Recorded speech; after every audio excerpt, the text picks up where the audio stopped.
नमस्कार, मैं हूं आपके साथ गीतिका पंत और आप देख रहे हैं हमारी खास पेशकश। हमारे इस खास बुलेटिन में आज बात रक्षा मंत्री राजनाथ सिंह की, जिन्होंने आईएनएस विक्रांत से हुंकार भरी और पाकिस्तान को बता दिया कि ऑपरेशन सिंदूर के दौरान अगर इंडियन नेवी एक्शन में आ गई होती तो पाकिस्तान के 4 टुकड़े हो जाते।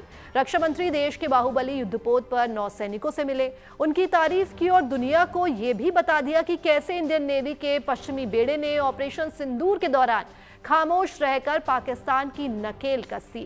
पाक नेवी आईएनएस विक्रांत के भय से खुले समुद्र में नहीं निकल पाई, क्योंकि उसके निशाने पर सीधे कराची और ग्वादर थे। रक्षा मंत्री राजनाथ सिंह की जुबानी इंडियन नेवी का शौर्य आपको दिखाएंगे, आईएनएस विक्रांत की ताकत और खूबियां भी बताएंगे। साथ ही बात होगी पाकिस्तान में बैठे आतंक के आकाओं की, जिन्हें लेकर रक्षा मंत्री ने पाकिस्तान को मैसेज दे दिया और ये कहा कि अगर वो बातचीत के अपने प्रस्ताव पर गंभीर है तो पहले हाफिज सईद और मसूद अजहर को सौंप दें।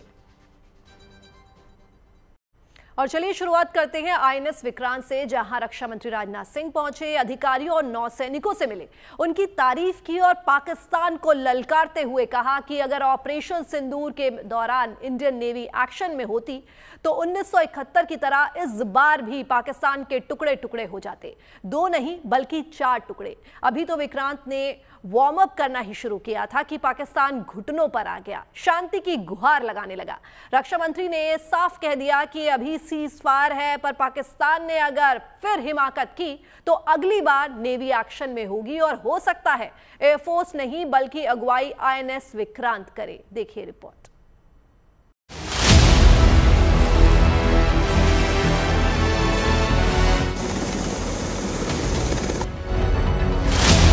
जब तक राष्ट्र की समुद्री सीमाओं की सुरक्षा आपके मजबूत हाथों में है, तब तक भारत को कोई तिरछी निगाहों से नहीं देख सकता, ऐसा मेरा पक्का विश्वास है। भारत अब सहन नहीं करता है, भारत अब सीधा जवाब देता है।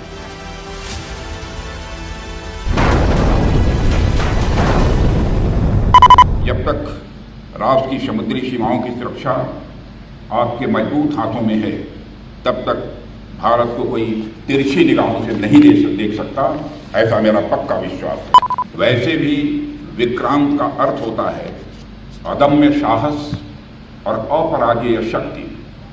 आज आप सभी जाबाजों के बीच खड़े होकर मैं इस नाम के अर्थ को साकार होता हुआ प्रत्यक्ष अपनी आंखों से सामने देख रहा हूं। भारत माता की जय! भारत माता की जय! ये तस्वीर नहीं ललकार है, पाकिस्तान को पैगाम है। ध्यान से देख ले और समझ ले कि ऑपरेशन सिंदूर अभी खत्म नहीं हुआ, अभी तो विराम है। लेकिन पाकिस्तान ने आगे कोई दुस्साहस किया तो उसकी तबाही की पटकथा विक्रांत लिखेगा।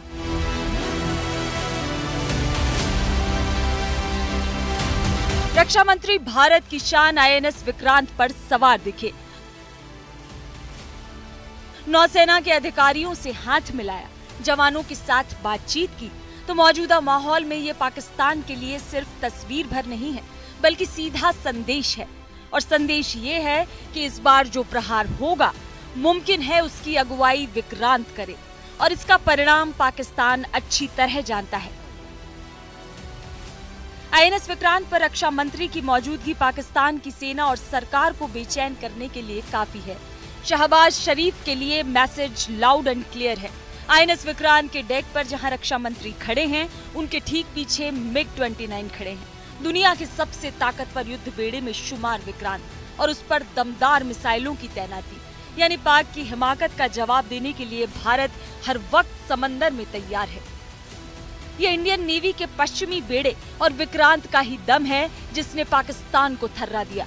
आतंकी ठिकानों पर हमले के बाद उसकी सेना ने सरहदी इलाकों और सैन्य ठिकानों को निशाना बनाने की कोशिश तो की, पर नाकाम रहा। इस दौरान पाकिस्तान की नेवी टस से मस नहीं हुई, क्योंकि अरब सागर में INS Vikrant carrier battle group ने मोर्चा संभाल रखा था और पाकिस्तान के अहम ठिकाने निशाने पर थे। ऑपरेशन सिंदूर के दौरान जब वायुसेना ने पाकिस्तान की धरती पर आतंक के अड्डों को ध्वस्त किया, तब अरब सागर में आपकी आक्रामक तैनाती, बेजोड़ मैरीटाइम डोमेन अवेयरनेस और समुद्री वर्चस्व ने पाकिस्तानी नेवी को उसके ही तटों के पास सीमित कर दिया। वे खुले समुद्र में आने का साहस तक नहीं जुटा सके।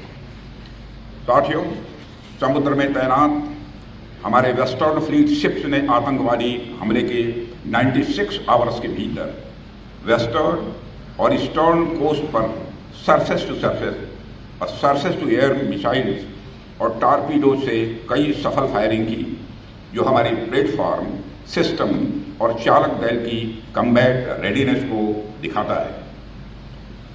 In long range precision strikes ने दुश्मन के खिलाफ हमारी इंटेंट और रेडीनेस को भी दर्शाया है और दुश्मन इसी से डिफेंसिव पोस्चर में आ गया। साथियों, हमारी फोर्सेस की फॉरवर्ड डिप्लॉयमेंट के साथ साथ विक्रांत कैरियर बैटल ग्रुप की फोर्सफुल एक्शन ने भी हमारे इरादे और क्षमता का प्रभावी संकेत दिया है। समंदर का बाहुबली जब एक्शन के लिए तैयार हो, दुश्मन के ठिकानों के हिसाब से पोजीशन ले चुका हो, तब भला पाकिस्तान नेवी की हिम्मत कैसे होती कि वो हमले की सोचे।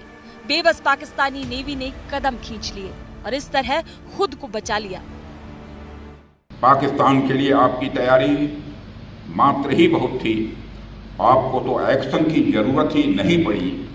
आपकी तैयारी से ही दुश्मन सख्ते में आ गया।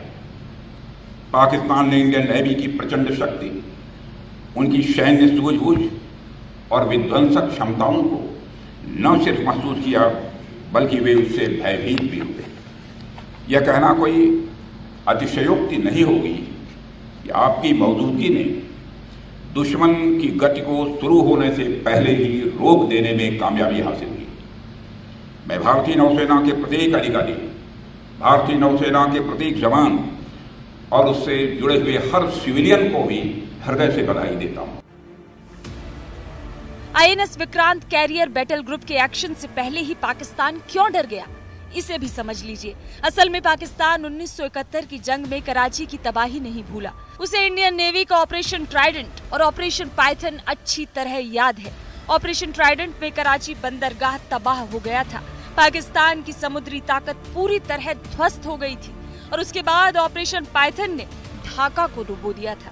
इन दोनों अभियानों से पाकिस्तान को करीब $3 अरब का नुकसान हुआ और उसकी वायुसेना के लिए तेल की आपूर्ति ठप हो गई। समुद्री संचार लाइनों को काट दिया गया। इसी ऑपरेशन की याद में इंडियन नेवी हर साल नौसेना दिवस मनाती है। इंडियन नेवी के उस पराक्रम का असर ये हुआ कि पाकिस्तान जंग हार गया और 2 टुकड़ों में बट गया। अगर ऑपरेशन सिंदूर के बाद पाकिस्तान सीज फायर की गुहार नहीं लगाता और फिर इंडियन नेवी एक्शन में आती तो क्या होता? यकीनन पाकिस्तान 4 टुकड़ों में बट जाता।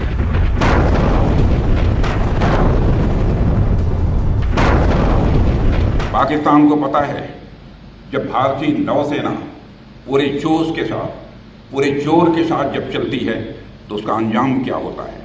1971 इसका गवाह है कि जब इंडियन नेवी हरकत में आई थी, वह 1 से 2 हो गया था।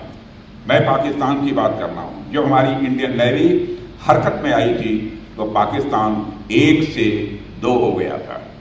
अगर ऑपरेशन सिंदूर में भारतीय नौसेना अपने फॉर्म में आई होती तो पाकिस्तान के 2 टुकड़े ही न होते, बल्कि मैं समझता हूं शायद 4 टुकड़े हो जाते। बगैर एक गोली चलाए इंडियन नेवी ने पाकिस्तान को भयभीत कर दिया। असल में ऑपरेशन सिंदूर के दौरान नेवी ने नॉन कॉन्टैक्ट वॉरफेयर की रणनीति अपनाई, यानी बिना सीमा पार किए लंबी दूरी के हथियारों और जहाजों की तैनाती से दुश्मन पर दबाव बनाया गया। आईएनएस विक्रांत ने 15 MiG-29 फाइटर प्लेन्स के साथ कराची के पास अरब सागर में डेरा डाला। मिसाइल और टॉर्पीडो फायरिंग ड्रिल हुई। नतीजा ये हुआ कि पाकिस्तानी नौसेना खुले समुद्र में नहीं आ सकी। हमने पाकिस्तान के आतंकी अड्डे और उसके इरादों को ध्वस्त कर दिया। हमारा प्रहार इतना तगड़ा था कि पाकिस्तान पूरी दुनिया से भारत को रोकने की गुहार लगाने लगा था।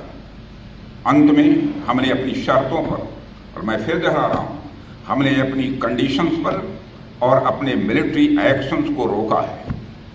अभी तो हमारी सेनाओं ने अपनी आस्तीनें पूरी मोड़ी भी नहीं थी अभी तो हमने अपना पराक्रम दिखाना शुरू ही नहीं किया था, आपने दिखा दिया। चाहे जमीन हो, चाहे वह आकाश हो या समंदर, भारत कहीं भी किसी भी स्थिति से निपटने के लिए आज पूरी तरह से तैयार है।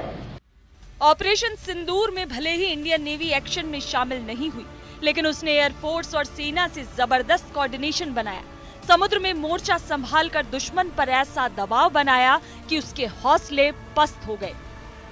भारत माता की, भारत माता की, भारत माता की। इंडियन नेवी, भारतीय नौसेना, भारतीय नौसेना। दमखम, ताकत और दुश्मन पर प्रहार के लिए सदैव तत्पर आईएनएस विक्रांत सागर में खामोशी के साथ खड़ा है। पर ये बात तो पाकिस्तान भी अच्छी तरह जानता है कि उसे डुबोने के लिए ये सुनामी ला सकता है। Bureau report, good news today. Operation Sindoor में वायुसेना जहां आतंकी अड्डों पर हमला कर रही थी, वहीं भारतीय नौसेना ने खामोश रहकर समुद्र में पाकिस्तान की हरकतों को रोक दिया। 5 से 9 मई 2025 के बीच की सैटेलाइट तस्वीरें बताती हैं कि आईएनएस विक्रांत करवार से निकलकर पाकिस्तान के अहम नौसैनिक अड्डों के बेहद करीब तक पहुंचा। ये वो दूरी थी जहां से विक्रांत और उसका कैरियर ग्रुप सीधे हमला कर सकता था। आईएनएस विक्रांत पर तैनात ब्रह्मोस मिसाइल और बराक 8 ने पाकिस्तान को डरा कर रख दिया। विक्रांत पर मौजूद MiG-29K और 850 किलोमीटर की रेंज पाकिस्तान के भीतर गहरी चोट पहुंचा सकती थी। विक्रांत ऐसी जगह मौजूद था जहां से कराची, ग्वादर और पाकिस्तान के प्रमुख नौसैनिक अड्डों पर उसकी नजर थी। असल में नौसेना ने एयरफोर्स और सेना से जबरदस्त कोऑर्डिनेशन बनाया, शत्रु को समुद्र में अपनी ताकत का एहसास करा दिया। इसमें आईएनएस विक्रांत ने अहम भूमिका निभाई है।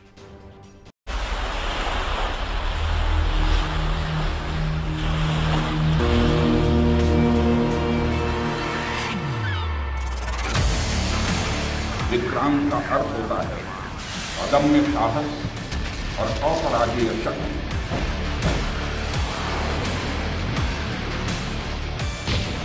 सिर्फ 22 मिनट लगे थे इंडियन एयरफोर्स को और पाकिस्तान में मौजूद आतंकी ठिकाने तबाह हो गए थे। पर ऑपरेशन सिंदूर शुरू होने के साथ भारत ने पूरी तैयारी कर रखी थी। अंदेशा था कि पाकिस्तान दुस्साहस करेगा और इसीलिए इंडियन नेवी ने अपने स्वदेशी विमान वाहक पोत आईएनएस विक्रांत को अरब सागर में करवर तट के पास तैनात कर दिया था। विक्रांत यानी इंडियन नेवी का बाहुबली, जिससे बचना मुश्किल है। आपकी आंखों में जो दृढ़ता है, उसमें भारत की असली शक्ति स्वाभाविक रूप से झलकती है। साथियों, आज मैं यहाँ केवल एक रक्षा मंत्री के नाते ही नहीं आया हूँ, बल्कि मैं स्वयं एक कृतज्ञ भारतीय के रूप में आप सबके बीच यहाँ खड़ा हूँ। मैं आपके समर्पण को नमन करने और आपके शौर्य को सराहने और आपके परिश्रम को का अभिनंदन करने के लिए आया हूँ, उसे सलाम करने के लिए आया हूँ। मैं आप सभी को ऑपरेशन सिंदूर की सफलता पर तहे दिल बधाई देता हूँ।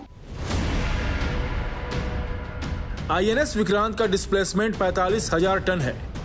ये 262 मीटर लंबा और 59 मीटर चौड़ा है और अपने ऊपर 40 फाइटर जेट्स को लेकर चल सकता है। आईएनएस विक्रांत में जनरल इलेक्ट्रिक के ताकतवर टरबाइन लगे हैं, जो इसे 1,10,000 हॉर्स पावर की ताकत देते हैं। इस पर MiG-29 के लड़ाकू विमान और 10 कामोएक के 31 हेलीकॉप्टर के 2 स्क्वाड्रन हैं। इस विमान वाहक पोत की स्ट्राइक फोर्स रेंज 1,500 किलोमीटर है। इस पर 64 बराक मिसाइलें लगी हैं, जो पोत से हवा में मार करने में सक्षम हैं। और सबसे बड़ी बात, इस पर ब्रह्मोस मिसाइलें तैनात हैं, जिससे पाकिस्तान खौफ खाता है। और जब पाकिस्तान ने ऑपरेशन सिंदूर के बाद हमले की हिमाकत की, तो इसी विक्रांत ने अपना दम दिखा दिया। पाकिस्तानी नेवी समझ गई कि कराची के करीब खड़ा विक्रांत कैरियर बैटल ग्रुप तबाही मचाने के लिए तैयार है। देखा जाए तो इंडियन नेवी ने और आईएनएस विक्रांत ने समंदर में सिर्फ वार्म अप किया। कहीं एक्शन होता तो पाकिस्तान की सूरत बदल गई होती। जिस इंटेंसिटी से आप हिंद महासागर की हरकत को ड्राइव करते हैं, अगर आपकी वह क्रेडिबिलिटी, कैपेबिलिटी इस मिशन का हिस्सा होती, तो पाकिस्तान का क्या अंजाम होता यह मुझे बताने की जरूरत नहीं है। एक तरह से कहें तो पाकिस्तान बहुत खुश नसीब है कि ऑपरेशन सिंदूर के दौरान हमारी नेवी ने अपने पराक्रम का जितना प्रदर्शन करना चाहिए था वह नहीं कर पाई। अरब सागर में ये अजय युद्धपोत शान से खड़ा है, दुश्मन की हर हरकत पर नजर है।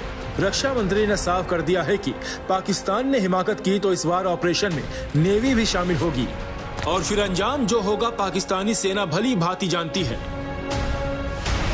अब तक जो हुआ वह तो वार्म अप था। अब तक जो हुआ वह तो वार्म अप था। अगर पाकिस्तान से फिर यदि कोई जरूरत की तो इस बार नेवी भी हरकत में आएगी और फिर भगवान ही जानता है कि पाकिस्तान का क्या होगा। असल में ऑपरेशन सिंदूर से पहले ही पाकिस्तान को आभास हो गया था कि कराची और ग्वादर को इंडियन नेवी पलक झपकते धुआं कर सकती है, इसीलिए वो पहले से ही डिफेंसिव मोड में चला गया था। हालांकि उसने फाइटर प्लेन और ड्रोन से सरहदी इलाकों और भारतीय सैन्य ठिकानों को निशाना बनाने की कोशिश की, पर उसकी नेवी डर के मारे खामोश रही, क्योंकि सामने INS Vikrant carrier battle group position ले चुका था। आपको बता दें कि एयरक्राफ्ट कैरियर कभी अकेले मूव नहीं करता। इसके साथ कैरियर तक पहुंचने वाले किसी भी खतरे को दूर करने के लिए दर्जनों जंगी जहाज और सबमरीन मौजूद रहते हैं। एयरक्राफ्ट कैरियर पर दुश्मन देश की नजर सबसे पहले होती है, लिहाजा इसकी सुरक्षा सबसे जरूरी होती है। आमतौर पर एक भारतीय कैरियर बैटल ग्रुप में डिस्ट्रॉयर, फ्रिगेट, सबमरीन और सपोर्ट शिप की संख्या 8 से 12 होती है। इनके अलावा मिसाइल बोट या कारवेट, ऑयल टैंकर शिप भी मूव करते हैं। हर जंगी जहाज, फाइटर एयरक्राफ्ट, हेलीकॉप्टर एक दूसरे से कनेक्ट होते हैं और हर तरह के टारगेट या खतरे को दूर करते हैं। रणनीति के मुताबिक ये सभी एयरक्राफ्ट कैरियर से करीब 40 नॉटिकल मील की रेडियस पर अलग अलग पोजीशन में होते हैं और अपने दमखम से 200 से 250 नॉटिकल मील तक के इलाके को ये बैटल ग्रुप सुरक्षित रखने में सक्षम है। INS Vikrant carrier battle group से anti submarine warfare operation, anti ship operation, air defence, surveillance और सर्च एंड रेस्क्यू ऑपरेशन चलाए जा सकते हैं। INS विक्रांत पानी पर तैरता एयरफील्ड है।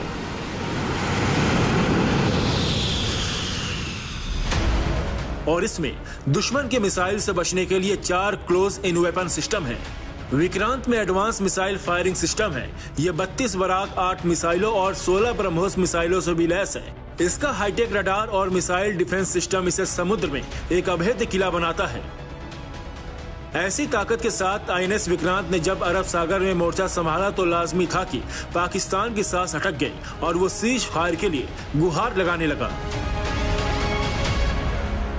भारतीय नौसेना का एग्रेसिव और डेटरेंट पोस्चर, जो कि पाकिस्तानी समुद्री और तटीय ठिकानों के बहुत करीब था, पाकिस्तान द्वारा सीज फायर की मांग करने में निर्णायक साबित हुआ। इंडियन नेवी की अपराजय ताकत का एहसास दुश्मन देशों को अच्छी तरह है। हमारी ताकत के आगे पाकिस्तान कहीं ठहरता नहीं। इसलिए जब रक्षा मंत्री ने INS से हुंकार भरी तो पाकिस्तान का डरना लाजमी है। Bureau report, good news today. सरहद पर शांति है पर पाकिस्तान डरा हुआ है। प्रधानमंत्री शहबाज शरीफ जो विदेशी दौरे पर हैं, 2 दफे भारत से बातचीत का प्रस्ताव रख चुके हैं, लेकिन प्रधानमंत्री नरेंद्र मोदी और रक्षा मंत्री राजनाथ सिंह ने 2 टूक जवाब दिया। साफ कहा कि बात होगी तो पहले आतंक पर होगी, POK पर होगी। आज रक्षा मंत्री ने सीधे पाकिस्तान से कहा है कि अगर वो बातचीत को लेकर गंभीर हैं तो आतंक के आकाओं यानी हाफिज सईद और मसूद अजहर को सौंप दे। पाकिस्तान से पहले से ही डर है कि अगला नंबर इन दोनों का हो सकता है। देखिए रिपोर्ट।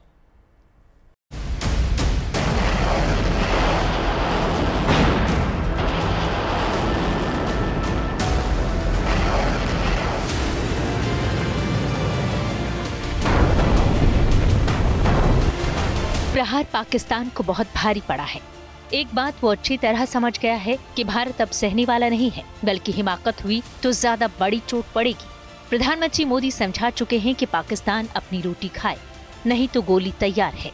और अब रक्षा मंत्री ने बिना लाग लपेट बता दिया कि आगे ऐसे तरीके इस्तेमाल होंगे जिसकी कल्पना पाकिस्तान ने नहीं की होगी।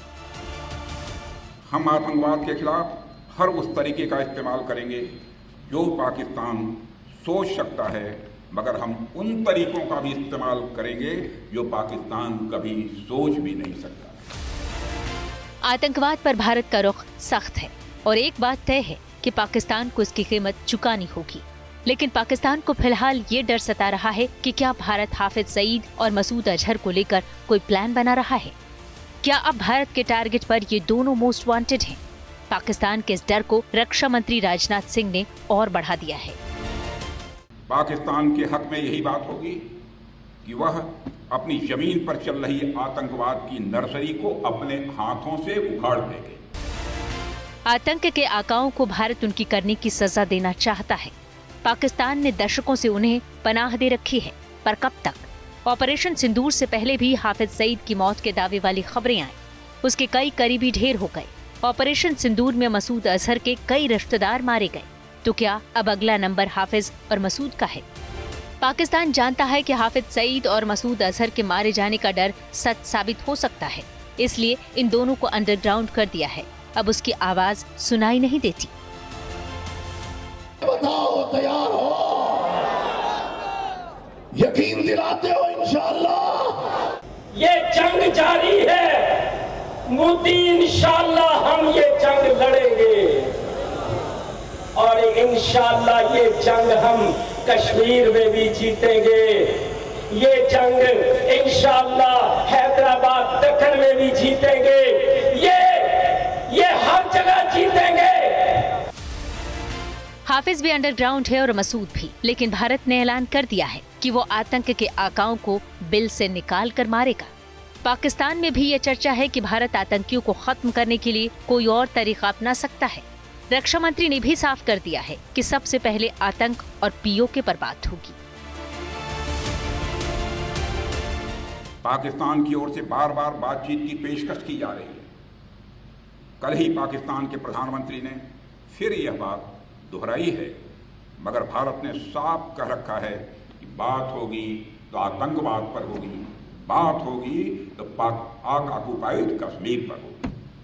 अगर पाकिस्तान बातचीत को लेकर गंभीर है तो उसे हाफिज सईद और मसूद अजहर जैसे आतंकवादियों को भारत को सुपुर्द करना चाहिए, ताकि उनके साथ भी इंसाफ किया जा सके। उनके साथ का इंसाफ कैसा होना चाहिए यह मुझे बतलाने की जरूरत नहीं है। इस खास पेशकश में फिलहाल के लिए बस इतना ही, लेकिन बाकी देश और दुनिया की तमाम पॉजिटिव न्यूज के लिए आप बने रहिए गुड न्यूज टुडे पर। नमस्कार।